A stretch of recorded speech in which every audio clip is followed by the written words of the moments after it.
Dear families, Prime Minister, ministers, members of Parliament, Your Excellency, Your Worship, distinguished guests, and ladies and gentlemen,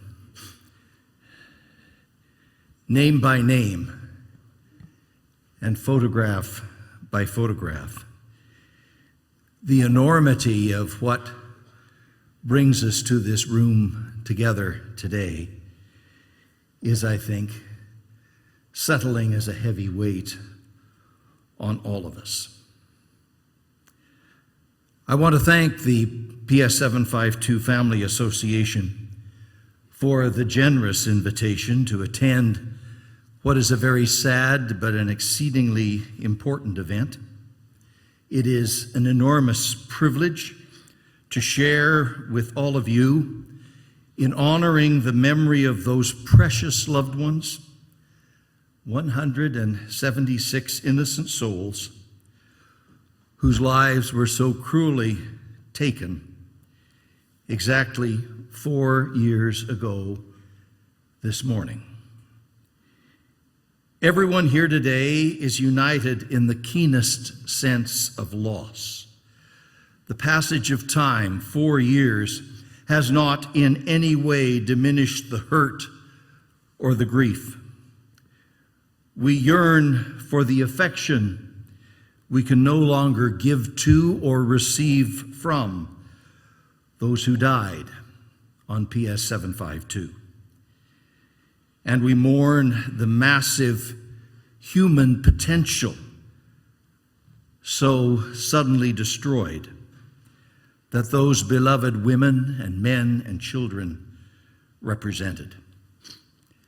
As an advisor to the Government of Canada through this painful tragedy, I've had numerous opportunities to hear from victims' families.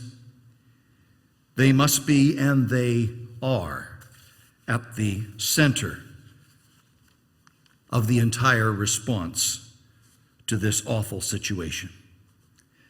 The families have been passionate and persistent and determined and dignified in keeping the best memories of their loved ones alive and in driving relentlessly for the transparency, the accountability, and the justice that they are rightly owed under international law.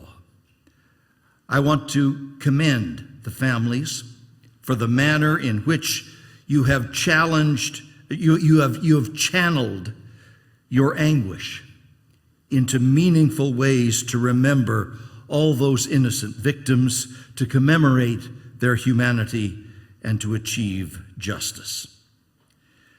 Last year, in what was the shortest time for any case of this kind in living memory, Canada, Ukraine, Sweden, and the United Kingdom brought the Islamic Republic regime in Tehran before the International Court of Justice for violating the 1971 Montreal Convention on Civil Aviation.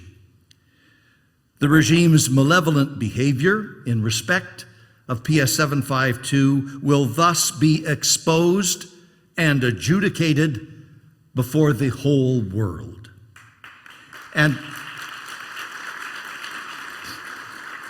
And today, as promised, the Government of Canada went further. Canada, Ukraine, Sweden, and the United Kingdom have launched additional proceedings against the regime in Tehran before ICAO, the International Civil Aviation Organization, for also violating the 1944 Chicago Convention on Civil Aviation. Here again, we will be asking the global community to hold that regime fully accountable for brutally killing 167 passengers and 9 crew members on board PS 752. Nothing, of course, can restore the lives that were lost or truly heal the heartbreak of the families. But we can and we will demand the full truth from the regime, a full accounting without the denials, without the flip-flops, without the obfuscation, the omissions, and the deceit, the full truth. We can and we will demand the regime's unequivocal acceptance of full legal responsibility and their apology to the families, the victim countries, and the civil aviation community around the entire world. We can and we will demand remedial action to prevent an awful repetition of their reprehensible conduct. And we will demand reparations, restitution, and compensation for the losses the families have endured. These are among the measures that I had the honor to recommend in my report, published on PS 752 in December of 2020. I am glad that they are being pursued, and pursued vigorously, in at least 2 complementary international legal proceedings with the whole world watching. No one pretends that success will be quick or easy, but it will be pursued and fought for with clear-eyed, undistracted focus and with every ounce of conviction that Canada and our allies can muster.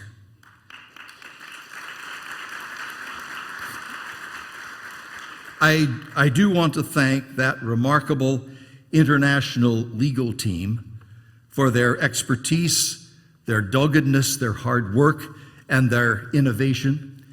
They are being advised by 4 international experts who have among them more than 100 years of experience in the field of international law and aviation law in particular, including our own Payamakavan.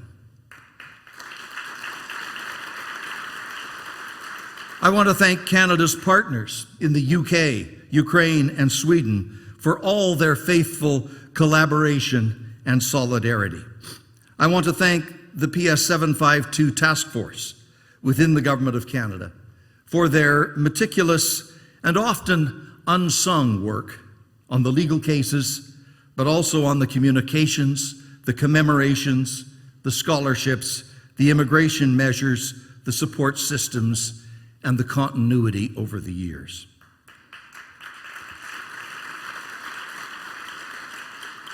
I want to acknowledge the special work of Transport Canada and our global diplomatic network for pushing for reformed international rules to better protect civil aviation in future and to ensure credible investigations by truly independent authorities.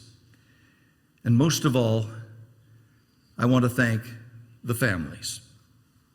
You are the impetus and the inspiration underpinning every step that has been taken and all the steps yet to come.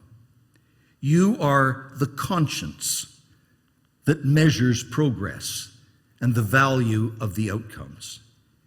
And you are the wellspring of that love for those who were lost, which is the motivator for everything that needs to be done.